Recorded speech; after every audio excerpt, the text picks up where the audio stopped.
My roommate is a vampire. Chapter 10. Meet the Bloodsuckers. Do you know what vampires like to eat for breakfast? Eggs.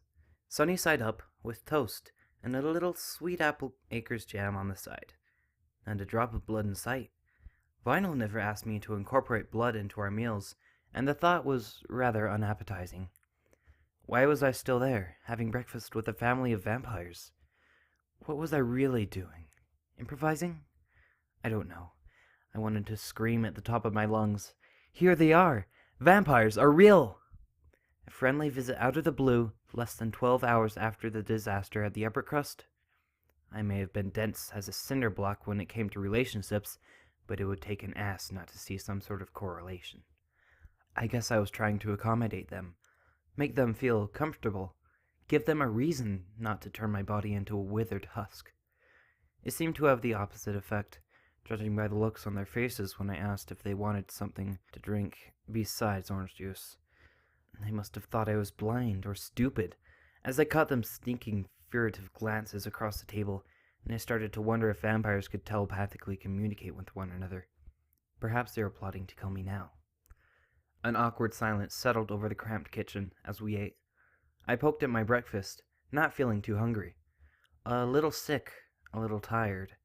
A combination of the two. There was this throbbing in the back of my head, this constant ache. Life used to be simple. A cough.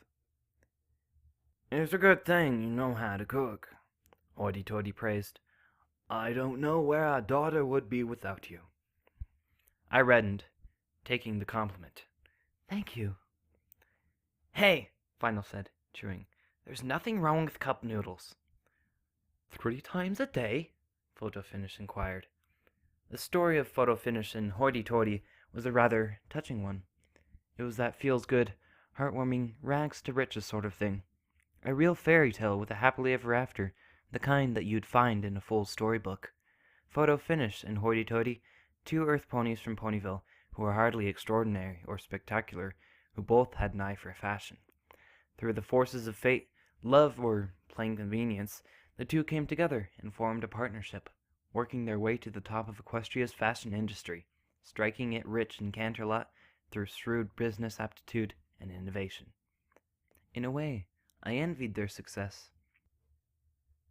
"Did Vinyl ever tell you about her, Maine?" "Pardon?" "I mean, just look at us!" Photo Finish. "Is it not obvious? Vinyl dyed her mane!" Said Unicorn nearly did a split take as she chugged her orange juice. After much coughing and wheezing, she whined exasperatedly. "Mom!" "Really now?" I raised an eyebrow. "Do tell." Hoity-Toity chortled. "Oh yes, darling. I remember the day." I couldn't help but laugh, seeing their parents embarrassing her. I covered my mouth with a hoof. "She saved up all her bits. You know, her mane used to look like a cotton ball." "Dad, don't tell her!" Vinyl flushed, sinking beneath the table, ready to die from embarrassment. "Yes, I remember when you tried to comb her hair. You'd lose the comb. She came home with that spiky haircut in her blue mane. Oh, I thought it was so unique." Hoity-Toity agreed. "Such style and flair." We shared a small chuckle at Vinyl's expense. She looked ready to kill, and she would have made the cutest murderer with that blush. "If you don't mind me asking," I said, feeling braver than usual, examining my hoof, "why have you come to visit?" "I cannot come to see my daughter when I miss her," Photo Finish pouted. I simply glowered at her. "You're not telling me that you just came to visit, out of the blue?" A sigh. "Many ponies think my accent is fake," Photo Finish explained. "Well, it sure is for me. However, it is very real, much like the place from where my family hails from, much like how things like vampires and werewolves are real." I glanced up, staring at her, hearing that key word. "Judging by the bandages on your neck, I'm sure you're aware of Vinyl's predicament." She pulled off her trademark hot pink sunglasses, brushing her straight bangs from her face, opening her blood-red eyes. Hoity-Toity followed suit, taking off his glasses, revealing the crimson beneath them. I couldn't help but gasp when I saw a pair of fangs poking out from their lips. And I'm sure by now you already know what all three of us are, she finished.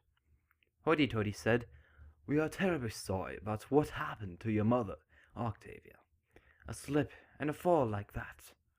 Photo Finish whacked Vinyl upside the head with an audible smack. "What have I told you about being more careful?" I winced. Vinyl hissed. "Ouch, Mom." "We came here to apologize, first and foremost, Octavia, darling," Photo Finish said. "For Vinyl and for what she did to your mother." "That's quite all right," I butted in. Her accent was rough. "You must understand. We must do what is necessary to protect our own." "Of course." "We wanted to come here to offer our blessings and say that we would never, ever harm any pony." I nodded. "Thank you. If it's not out of line, may I ask how you two came to be—" "Vampires," Hoity-toity said. "I was originally not a vampire, Octavia. Of course, when I found out my wife was one—" He laughed softly, winking at Photo Finish. "There's a reason why they call them love bites, my dear." He grinned toothfully, like a shark. I touched my neck as he said those words, the color draining from my face. I didn't want to even think about it. "Don't worry, it takes a lot more than just being nipped." "A nip? Is that what they called it?" "And I'd rather not get into details, seeing as we are eating," he said. "Why, thank you. Excuse me while I go scream my head off." "And how have you managed to subsist like this? Surely the hospitals are not willingly giving out blood packs whenever you ask." "A little money can go a long way in the city, Octavia," Hoity-toity said with a glint in his eye. "So long as how much we ask for is in reason and doesn't overstep our quota, they have no issue. This condition is more widespread than you think." "I'm sorry? Are you suggesting that there are more vampires out there?" "Of course! We all know each other personally, like that gorgeous model Fleur," Photo Finish said. My eyes bulged. "Flirty Liss? The supermodel? How do you think she maintains that youthful appearance?" Head spinning, about to throw up. Oh, sweet Celestia. "You'll have to forgive me," I stammered. "It's just that it's hard, taking in all this at once." "Now that we've gotten that out of the way, let's talk about something much, much more serious," he deadpanned. I gulped, my eyes shrinking to the size of pinpricks. "We simply must know more about you, Octavia," Photo Finish cried. "If you are to be my daughter's mad friend. Now hold on, Vinyl and I haven't done anything outside of walking next to each other on the sidewalk. What if I told you we weren't together?" I challenged. "Rumors spread like wildfire, dear," Photo Finish said, as if she was speaking to a fool. "Surely you of all ponies know that." "Plus, any pony with a pair of eyes and a brain could tell that you both are in love," Hoity-toity scoffed. It was new, having to talk about myself for a change. Besides Vinyl, I kept a very professional manner when in the public eye, remaining silent and taciturn, with a cold, stoic expression on my face. My job was to perform, not to speak. In any case, what was there to talk about? Born into a family of unicorns, a father who owned an entire company selling musical instruments, and a mother who only married for his money. Raised in Canterlot as an earth pony, always being treated like a second-class citizen. Years and years spent grooming me to become a proper mare, which included music lessons. My instrument of choice? A cello. When I wasn't in school, I was practicing. Now don't get me wrong, I loved it. If I didn't, why would my cutie mark even be a treble clef? It was just tedious, dreary at times. If you play an instrument, you'll know what I mean. First the scales, then your repertoire. It was a lonely childhood. "It was a pleasure to meet you, too." They shook my hoof vigorously, proving that they were, indeed, incredibly strong. "A pleasure meeting you as well," Hoity-toity said pleasantly, right before his wife snaked a leg around his neck, dragging him away. "We go!" I closed the door behind me, sighing. Vinyl rubbed a hoof awkwardly. "Sorry about that. They're kind of weird like that, even if they weren't vampires." I shook my head. "Don't say that. They love you. even if they have a funny way of showing it. She said nothing. Well, anyways, don't you have to go to rehearsals today? I have to go to rehearsals every day, I said with a huff, strolling aimlessly around the foyer. And it's the same thing, over and over. I've only missed 2, maybe 3 days. I rubbed my head. I'm so out of it. I can't even count. Sorry. What are you sorry for? I snapped. Don't be sorry. I should be sorry. I was the one who dragged you to that blasted restaurant in the first place. I know. Thanks for the boost, Vinyl. You need to work tonight? Yeah, Vinyl said. Club Canterlot can't run without DJ Pony. Right. And I still need to replace your purple sunglasses. It's cool, Octi. No, they were your favorite pair. Where are they now? She tilted her head towards the kitchen island, where the frames sat next to a fruit bowl. One of the lenses were completely shattered, and the frame was partially cracked. I guess I don't know my own strength. I was good at breaking things. So far, I'd taken out her lenses, my vanity mirror. I'd shattered my illusion of my own comfortable world, where vampires and werewolves and monsters didn't exist, and I wasn't a filly fooler, and my parents actually acted like they loved me. Everything I knew to be true was wrong. You can't fix what was broken, only mend.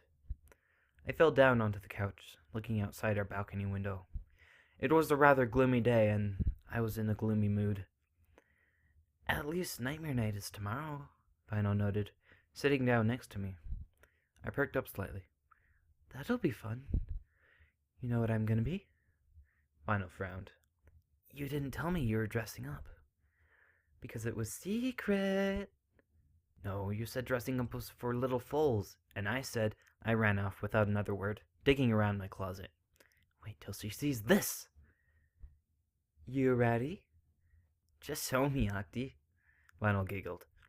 With a flourish and a bow, I came out of the hallway, a black cape with red lining draped around my body. A pair of fangs hung from my mouth. Bleh. Really? She laughed. Really? One gorgeous man in the room, I said, mimicking Photofinish's accent. Ah, ha, ha. I spat the plastic fangs out. And you can go as yourself. What? Vinyl blinked. Oh, I get it. Your face is scary enough as it is.